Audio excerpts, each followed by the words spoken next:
Broadcasting from the business capital of the world, this is the Podcast Business News Network. We are now joined by the creator of Spirits of Fashion. Yes, Karen, better known as Ren, is joining us here. Her last name, Antonowicz. So again, Ren Antonowicz is here joining us to talk more about the amazing company she offers. And yes, she is extremely fashionable, obviously. If you're looking at her here on the Zoomcast, look at that beautiful beret. How are you today? I'm doing well, Jill, and I hope you are too. Oh, I love it. Yes, and I love what you do. And you mentioned style never dies, and you're a firm believer in that. So I appreciate you being here and excited to get to know you and your background and all you have to offer. Let me just ask, you're in Chester, Vermont. Is that where you're based out of? That's correct. Small town in Vermont. Yes. Fall foliage at its peak right now? Or? Oh, it's absolutely beautiful up here, and the weather's cooperating too. Oh, good for you. So good time to be up there. Well, please introduce yourself to our listeners to start. Thank you. Okay, I'm Karen, or Ren Antonowicz. We've been in Vermont for 5 years. I'm from Rhode Island originally. And my husband and I both loved Vermont and decided to move up. Just almost exactly, 5 years ago in last May, almost exactly 2 years since we moved to this town of Chester. And let's talk a little bit about, you and your background, because you have this amazing business, which we're going to get to know. And but I need to know a little bit about your backstory, if you don't mind, before we get started. No. Now, let's talk about you as a young girl and give me the breakdown how you got involved in this. Okay, that's a good question. When I was young, my aunt was in the antiques business. Oh. And she used to come over to the house occasionally when she was doing an antiques show. And she would bring all of these things with her, take them out in the kitchen, and tell us about each object. I was enthralled at that young age with her. And then around the same time, my father took us on a trip to Newport, Rhode Island, which is, where the Gilded Age was at its peak, and took us to the Breakers. I was only maybe 8 years old. By the way, my son, 7 and 9, I just took them there this summer. We did a little road trip. We went to the Breakers. Okay, this is a great story. Thank you. Isn't it fantastic? I fell in love. I still love it. I can't get enough of that Gilded Age, the mansions, the way people lived, what they might have worn. So that it started that early in terms of the real backstory. I don't know how far forward you want me to go, or do you want me to keep going with that? I want to hear a little more, of course. Go ahead. Okay. Well, when I was in high school, I had no idea what I wanted to do. And I didn't even think about the antiques business. So I ended up, I was a dancer. I was a ballet dancer for years. And my guidance counselor in high school didn't know what to do with me. I didn't know what I wanted. So she said, maybe you should be a dietitian because that goes well with ballet. Well, went to college, hated it. Did not like I have to be honest, I did not like especially once I got to senior year, I was really unhappy in the major, but it was a little late. So long story short, I got through my internship a few years later, and I was a registered dietitian for 20 years. Never loved it, never felt really happy in it. I just kept moving jobs. When I really hated one, I would move to another one. It got a little better. I really burned out. So in the meantime, I had been loving vintage clothing. I just got this, sort of from way back when I was a kid and too young to understand what vintage clothing was. Yeah. By the time I was in my 20s, I saw a couple of movies in the 80s, Pretty in Pink and Flashdance. And the girls in those movies they wore vintage clothing. Yeah. And I started to collect it along with accessories and started to wear a little bit here and there. And I loved it. And all I could think about was, I have to open a vintage store someday. And of course, I had to support myself. So I continued with the job I didn't like. And, 20 years later, I was sitting with a friend and burned out. And I said to him, this is exactly what I said. I can't do one more diet history. I can't do it. I'm done. Yeah, and he said, well, what do you want to do? I said, well, I'd love to open a vintage store, but I didn't have the money. I was single at the time. How? And so I said, this was the turning point. I said, well, I can't go to school for it. He said, oh, you're wrong. He said, I know the chair of the department at the University of Rhode Island, where I went as an undergrad. He said, they have a program in textiles, merchandising, and design with a concentration in historic costume and textiles. Wow. Why don't you go and see her? That was it, Jill. There you go. Went back to school, got a master's, never looked back, taught for 13 years at the college level, which I did like a lot. Amazing. But in 2012, I got a request from a library in Massachusetts, and they were having a 100-year anniversary of the Titanic sinking exhibition, and they asked me to do a talk. So I did a talk with video clips and like a PowerPoint presentation kind of thing, and brought all of the clothing and accessories from my collection from that era. That was it. I knew that was my audience. They were my people. Kept going from there, kept teaching. And in 2013, my new husband and I opened a store in Providence, Rhode Island called Nostalgia, 3-floor co-op. So I did get my dream. I did sell a little vintage, but the thing was, we had so many vendors renting space, I had no room for my stuff. So I just kept goodness. And then after 5 years, we sold it to a good friend. He still owns it. Wow. And we moved to Vermont, and I've been going through New England, building up the business in New England so far, doing these presentations in libraries and senior centers and, historical societies, museums, etc. So that's the full story in a nutshell. Amazing. Well, congratulations on this. This is so exciting. And what an amazing business. So, by the way, where did you go to school? Just curious. Oh, it was University of Rhode Island. Okay. As an undergrad, same building as an undergrad, nutrition. How many years later? I was 45, I think, or maybe 43 when I went back to school. Same building, same school, University of Rhode Island. Amazing. It was just a master's program in a completely different field. Beautiful. I had no idea it was even there.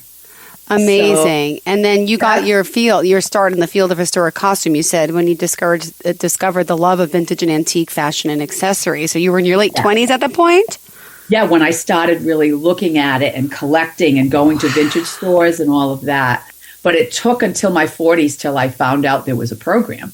Wow. And I'm so thrilled. I just worked a million jobs until so I could afford to live until I got my degree. So, well, congratulations. And just got to remind everyone how we contact you. It's spiritsoffashion.com, correct? And do you have a website, social media page you want to share as well? The website is the spiritsoffashion.com. I have Spirits of Fashion Facebook. I have Instagram too, Spirits of Fashion Passion. And then I have a YouTube channel too.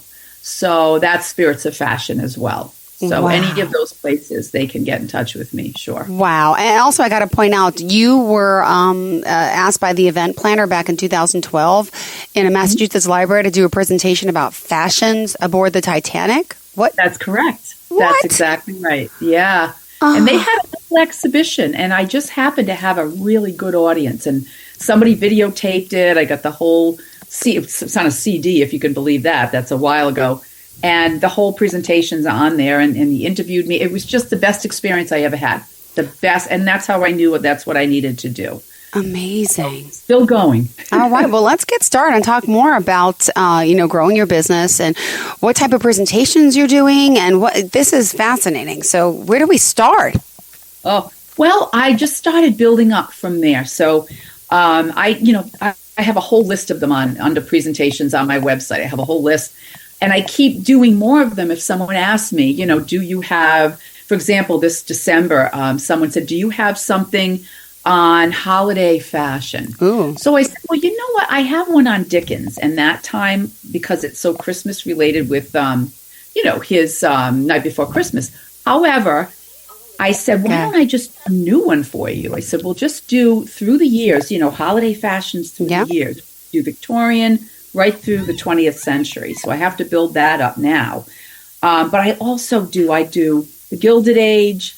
I do all kinds of, Downton Abbey was huge when it was big on TV. So I did a lot of Downton Abbey fashion. the 60s, Mad Men era, which is 50s and 60s, the 20s, the Roaring 20s, you name it. I have a whole bit, Jane Austen, that era. And what I do is if I have anything from them, which most times I have some clothing and accessories. If it's something like the Tudor fashion, which is, 1500, I don't have anything. That's only in museums. I don't have anything.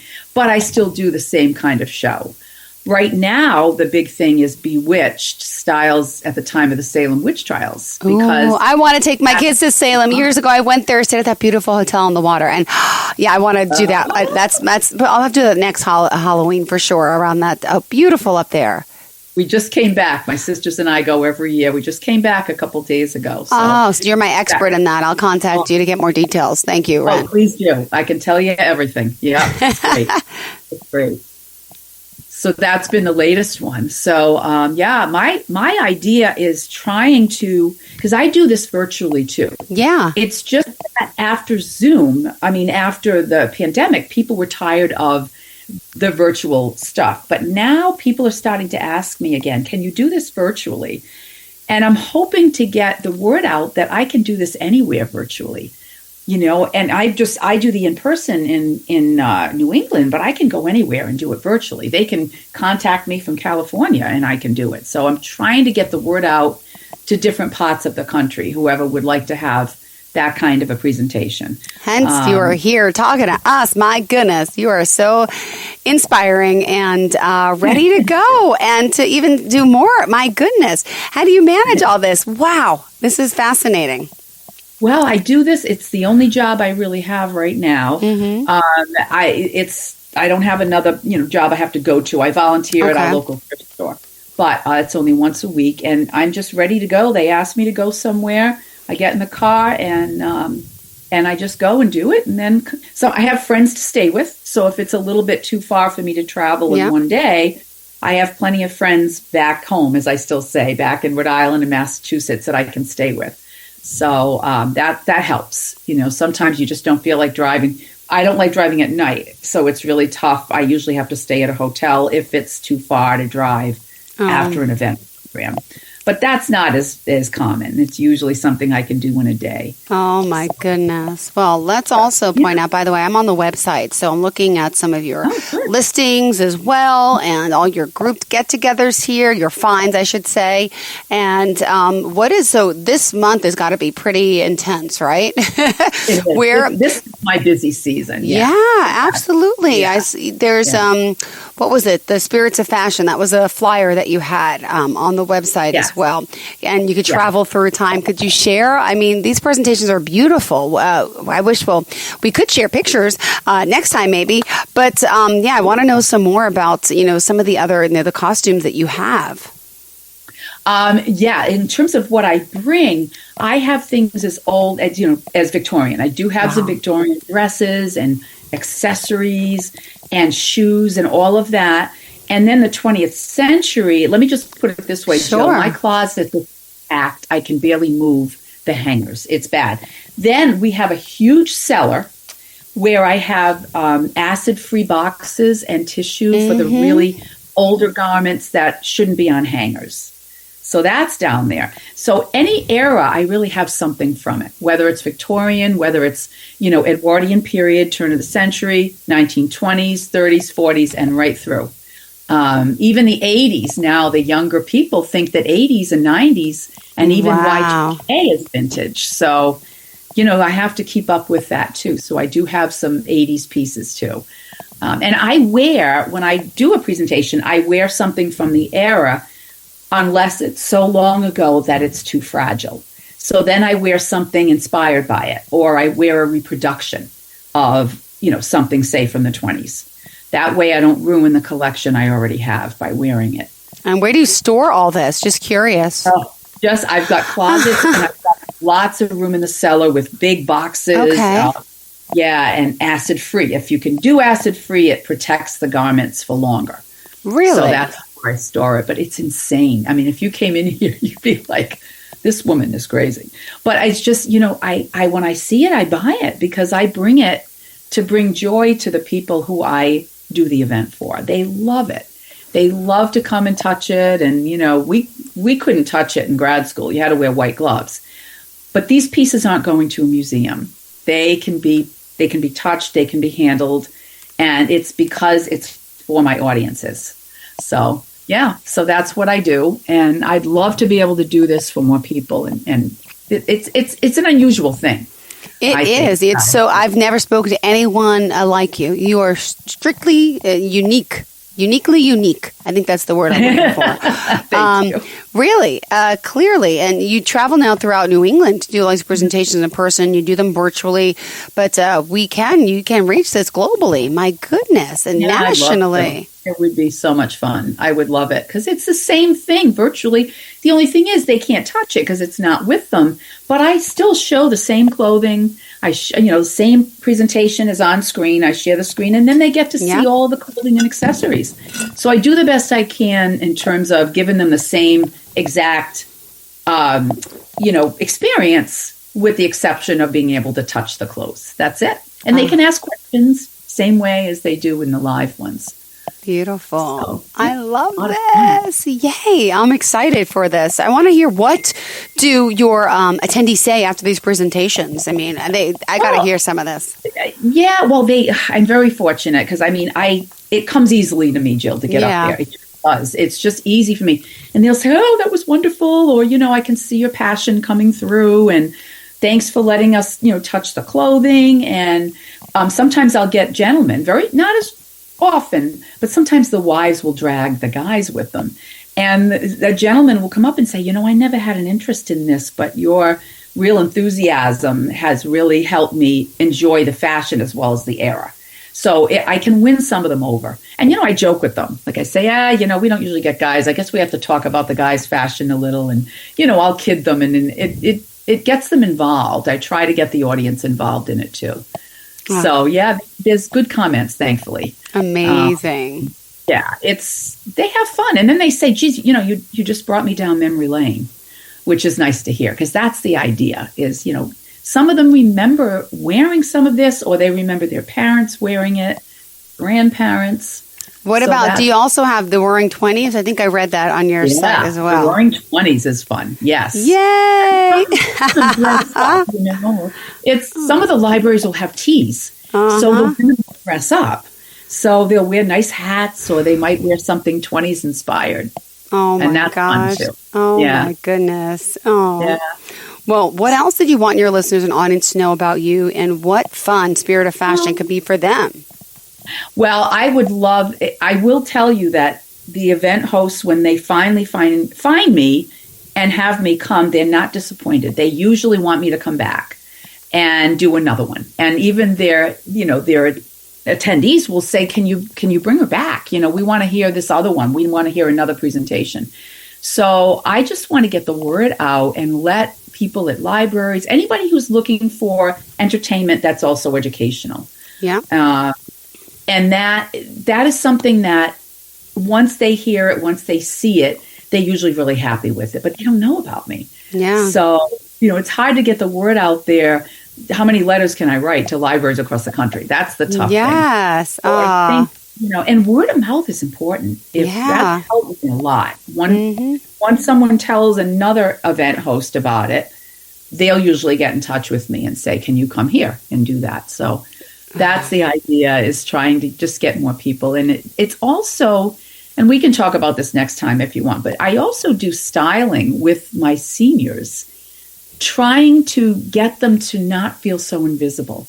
So we get a little crazy in there, and I collect a lot of statement pieces when I go thrifting. So it could be vintage, it could be more modern, but it's just something that really stands out. And I have a lot of fun with the seniors with that too. They like to feel like they can dress up again and not be uncomfortable. So that's another whole part of the business that I do. Oh my goodness. Well, Hollywood and fashion. And, what about, people are watching, was it Bridgerton on Netflix? Yeah. What age is that considered? That is like Jane Austen period. So I already have one on that. It's called Pride and Prejudice, Styles at the Time of the Jane Austen Era. And that is a fairly popular one. I'm surprised I haven't had more of that since Bridgerton has been out. But, that's a fun one. I don't have clothing. The only thing I have from that period is an authentic pair of dancing slippers, one pair of shoes. That's it. Because it's the early 1800s, so I don't have anything that old. But people love, they like that period. They like everything. You just have to get the right audiences who are enthusiastic about history, and what people wore and how they lived. Wow. I love it. And the Mad Men era, what about that? Must have been so popular too, especially when the TV series was there. It still is because I call it cocktail culture and Mad Men era, I cover the whole issue of how cocktail parties started and how during the Mad Men era, they had bars in their offices. So they're drinking at their 10 o'clock meeting, they want a highball, sure. And smoking, and people are fascinated by that. Yeah. And of course, clothing was to die for. I can't. I know. And, it's just, let me ask, so what happens on social media? Do you do any social media lives like on Facebook? Are you?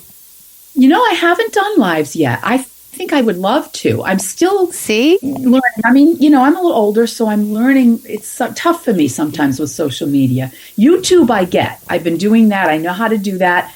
But I always feel like when I try to do Facebook and Instagram, it's always changing. And I'm like, well, wait a minute, what do I do? But maybe that needs to be, I've done a few reels on Instagram. Yeah, perfect. Really live. I'm going to consider that, though. So well, we should promote, though. We still got just only 3 minutes left on the show. We got to promote. You have Bewitched Dials at the time of the Salem witch trials. That's happening. That's 6:30 to 7:30. Tell us a little bit about that and where and how we could, find out more about that. Yeah. Well, I have on my Google Calendar. It's attached to my website. You can see where I'm going to be and what the topic's going to be. So I think I've got 3 more in different locations. This Bewitched, and they're not virtual; they are in person. But on that calendar, it'll tell you where. It even gives the address of the venue, so people can find me that way. And if they can go, great. If they can come, and maybe some people listening, and they can travel, and they're not too far from where I'm going to be.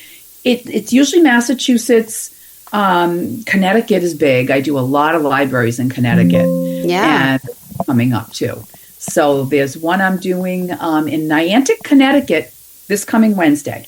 I'm doing that at 6:30 at night. Yep, that's the one I think you were talking about. That's Bewitched. Thank you. Yeah, I saw it on your calendar when I was on the website before. Yay! Yeah. Well, how did you want to kind of leave off for everyone today in our last 2 minutes together here?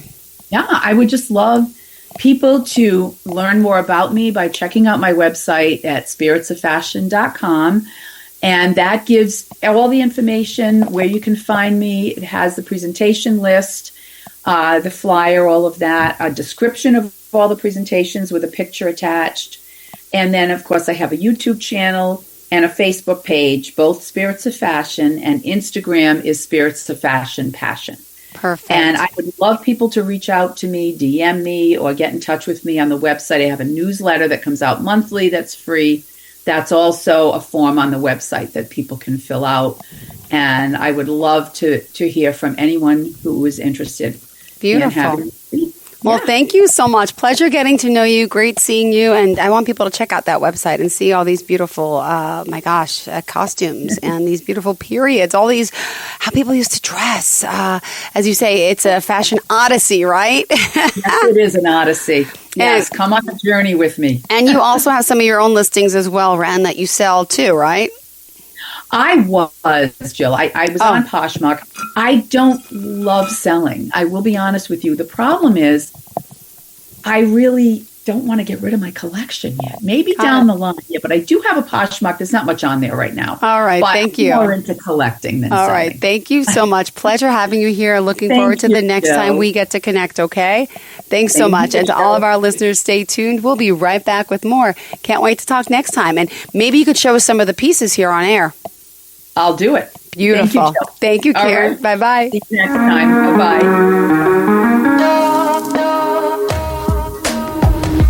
Broadcasting from the business capital of the world, this is the Podcast Business News Network.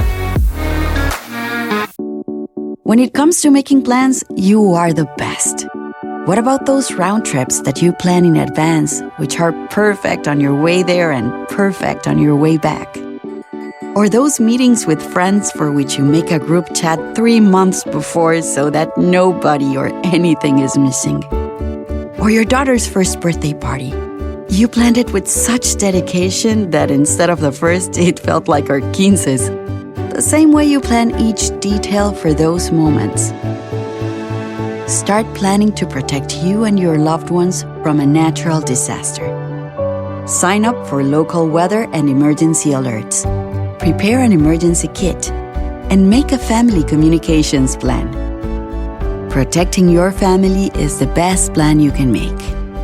Get started at ready.gov/plan. Brought to you by FEMA and the Ad Council.